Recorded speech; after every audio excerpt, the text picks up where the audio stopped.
Good evening. Welcome to the Glazov Gang. Tonight, our streetwise and tough and intellectual gang members are Morgan Brittany, a movie star, and she played in the iconic television series Dallas. Dwight Schultz, also a Hollywood star, and he played Murdoch on NBC's The A-Team, and Barkley on Star Trek The Next Generation. And we are also honored and privileged to have with us this evening Anne-Marie Murrell, who's back by popular demand, and she is the National Director of Politichicks. You could really lose your career if you do that too awkwardly. Excuse me. Ladies and gentlemen, welcome to the Glazov Gang. Thank you. Yes, Good to be here. Yes. Thank you. Dwight and Anne-Marie, tell Morgan the rule about the Glazov Gang. She's our new member. No. Oh, what's the rule? No. What? No, I'm not telling What you. am I supposed to know? Don't Come do on. it. Don't do this. Let him do it. Okay. You can check out anytime you like, but... But you can never leave. Excellent. Pardon me, I need a drink. Excellent. And who sang that song? The Eagles. Yeah. Right? No. Yeah. Okay. Yeah, but what's the name of the song? Hotel California. Excellent. Okay. So anyway, you can check in, you can check out, but you can never leave. Okay. Sorry, I'm It's the same with the show. Yeah, Yes. I think it has something to do from being from Russia that I'm a little bit enwrapped in that concept. Out, not out, like we do in America. I'm working on it. Oh, that's kind of Canadian. Yeah, though, right? and I say A at the end of all my sentences. There Now, you go. before we start the serious discussions, we got to take care of a few things with each of our guests, okay? Morgan, let's begin with you. Who did you play on Dallas again? Tell our viewers. Okay, I was Pamela Ewing's sister, Katherine Wentworth, and I was a terribly evil character. I was the female version of J.R. Ewing, and I ended up in one of the seasons killing Bobby, running him over with a car. And of course, we died, he died, I died, case closed, and a year later, it was all a dream, and we came back. One of the very weird things that went on in Did Hollywood. anybody ever get mad at you, like in the shopping center, that you killed Bobby? Oh, yes. If you remember around that time in the 80s, Dallas was the #1 show all over the world. And everybody knew every episode. You didn't have VCRs, really. Most people didn't have them. So you had to sit in front of the TV set on Friday night. And everybody would sit, and the families would sit together and watch the show. So everybody knew who you were. And I remember getting off an airplane in London, and I saw all the paparazzi and people, and I turned to my husband and I said, "Who's on the plane?" I had no idea. And the minute we got off the plane, it's like click, click, click. Everybody was, because Dallas was so huge. So, you know. Now, Dwight or Anne-Marie, were you upset at the time that she killed Bobby, or it wasn't? Did you take hated it? her. Everybody hated her. You hated her, Oh, Dwight? they did. Okay. But you see, I'm behind the camera too, and I have skill. I watch her skill as opposed to identifying really. Because she's an actor. Do you know that in Russia, they didn't get to watch Dallas in real That's time? terrible. Yeah. It was later on, and I started getting fan mail from Russia because they were seeing it for the first time. And they were happy you killed Bobby. They loved it. Oh, and I was really big in the prisons, too. I'm telling you. But Morgan, Pin-up did you girl in fight death row. against having to do that in character? Like, were you against having to kill Bobby? No, actually, Yeah. I was 7 months pregnant with my daughter, so I wanted to kind of leave the show. Okay. And when Patrick wanted to leave the show at the time, it was perfect timing. So it worked out great. Okay, let us move on. Now, I'm sorry to put you on the spot, No but problem. we have private investigators investigating every new member of the gang. Okay. And is it true that you're a shooter and also taking courses in shooting or something? Are you some kind of a great shot or something? Yes, Guilty she is. as charged. Okay, tell us Yes, very quickly yes. about this. Actually, I got into it through my husband, and I've been through tactical training courses, and I love to go out and shoot. I think it's wonderful, and with Anne-Marie, we're trying to protect the Second Amendment because it's so important. Along with Gina Loudon, our other politichick, we're out there, locked and loaded. And here's our Morgan. Beautiful Morgan Brittany with this big, gigantic gun. What's the name of that thing? This is a 50 caliber. It's a 550 caliber. Okay. Okay. Bobby and J.R. Ewing, I'm serious this time. I'm serious. We're not playing around this year. If you ever get upset about something, we need to change studios and not give her our address, okay? But I shouldn't be worried about anything, right? No, okay. no. And Dwight and Anne-Marie, what do you think about Morgan being a good shot and taking tactical training? Oh, she's amazing. We did an episode of Politichicks where I shot for the first time. And man, Morgan and Dr. Gina Loudon were amazing. They didn't miss anything. Okay. Dwight, Brilliant. your thoughts on this? Well, I shot so many guns for 4 years. Okay. During A-team, I only go with my wife to the shooting range now. I see. Okay, we're going to get into other details in our next segment because we have to get to the news. But Anne-Marie, I need to put you on the spot for a minute because we've done a few extra research. turn. Is it true that beauty pageants or cheerleading is part of your past? Well, yeah. Yes, they were part of my past. Absolutely. I was in the Miss Texas pageant. Wow, okay. A million years ago. I was Okay. a cheerleader. And how did you do? I did okay. Excellent. I was Miss Lake of the Pines. Hey. Oh, all right. You didn't even know that. No, See, I our didn't. investigators. But Okay, this doesn't is Anne-Marie, doesn't she remind you of the elegant, beautiful Texas beauty queen? She does. absolutely. She Dwight? does. Dwight? I agree, yes, absolutely. Absolutely. Okay. Do this the whole season. No. Okay, thank you. And that's it for the Glazov gang this week. We'll see you next bye. week. Okay, let us get to the serious issues of our time, ladies and gentlemen. Let us start with Dwight because we ignored him a little bit during this look backwards into the careers of these two wonderful new Glazov gang members. Watergate with Rubio. Excuse me. Pardon Yeah. me. Excuse me. What was that again? Okay. Was Wolf ridiculous. Blitzer's comment on CNN in any way legitimate in this regard? Would it even happen to a Democrat if a Democrat somewhat clumsily drank some water? No.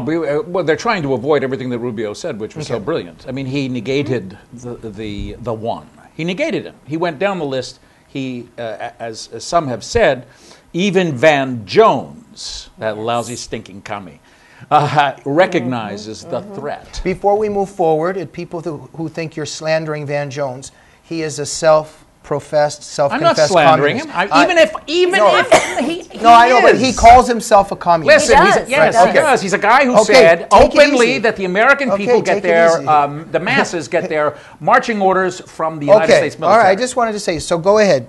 So Your anyway, point. they negate that they have taken this water thing. It was a little awkward. I mean, somebody should have put the water closer to him. It was a But little so awkward what, moment. Right.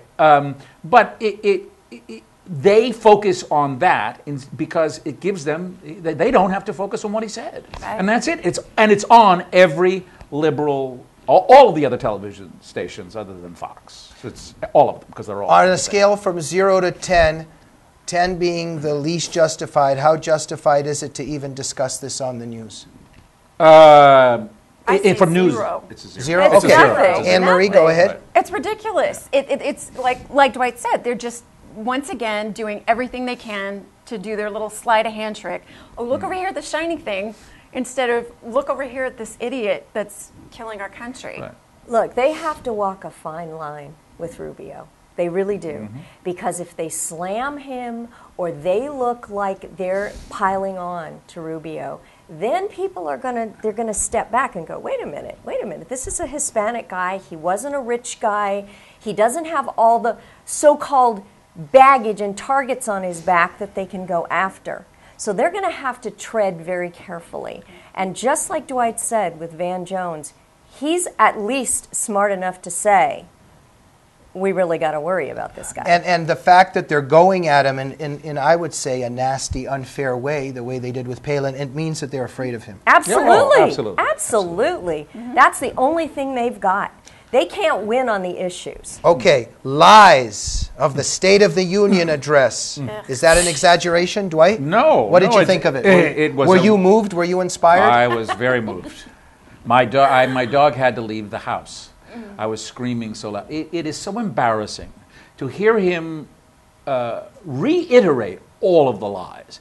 I mean, it's just it's a record being turned, a vinyl record being turned over and then being turned over again. That's all that it is, and it is not a State of the Union. It is the profession of his progressive ideology, his international socialist Marxist ideology, to bring up global warming, climate change, and he cannot change. That is the definition of an ideologue. Even though James Hansen this week stated categorically there has been no warming for 10 years. He's one of the instigators of all this nonsense in this country. But even with all of those who initiated it in Europe, he cannot change because it is an access to money that he wants. He wants to put his fingers in your pocket and take money. He actually wants it's your breath, your CO2. He wants to be able to take money out of your mouth. Dwight, you're always beating around the bush. You have to start saying what you really think. Anne-Marie, how can Obama speak about how the national debt is already under control? At the same time, it's very clear that he's talking about more spending, et cetera, et cetera. The media never calls them on him. What was your outrage of the speech?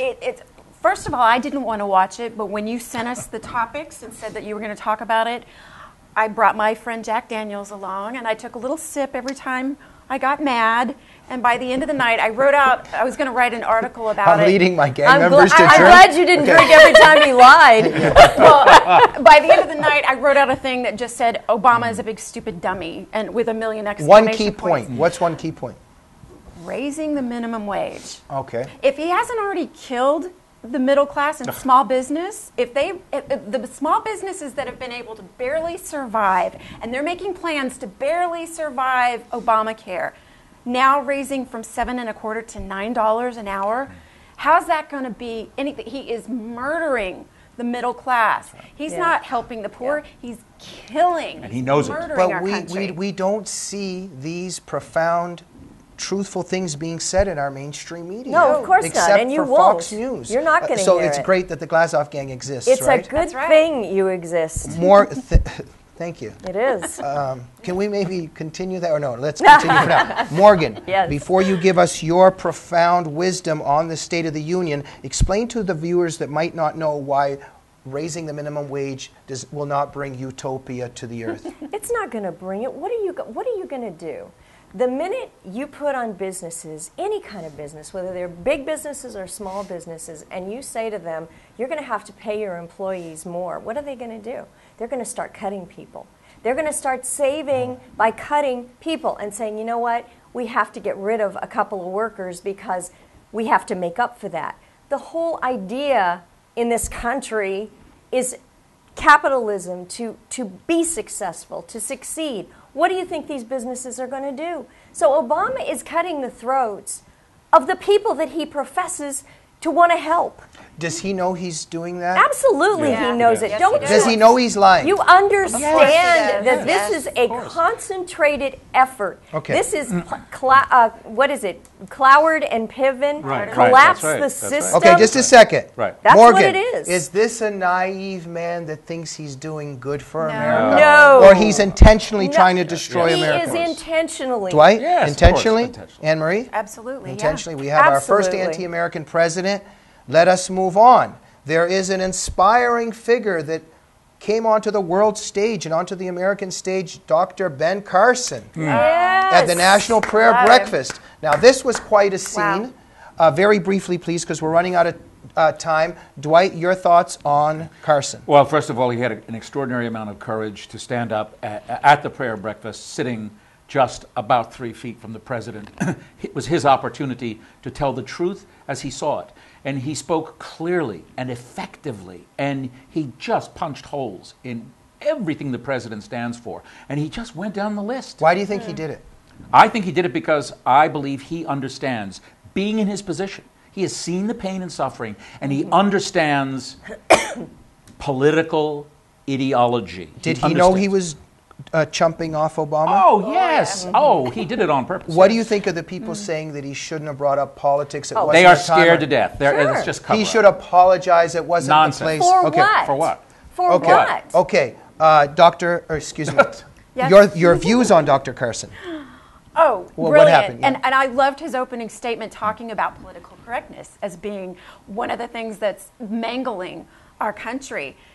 That's the whole thing. He knew he was going to be attacked, I think. I think that's the reason he set it up by talking about political correctness. Your thoughts on Obama's demeanor during Carson's speech? Oh, chin Yes. up. Let's do that.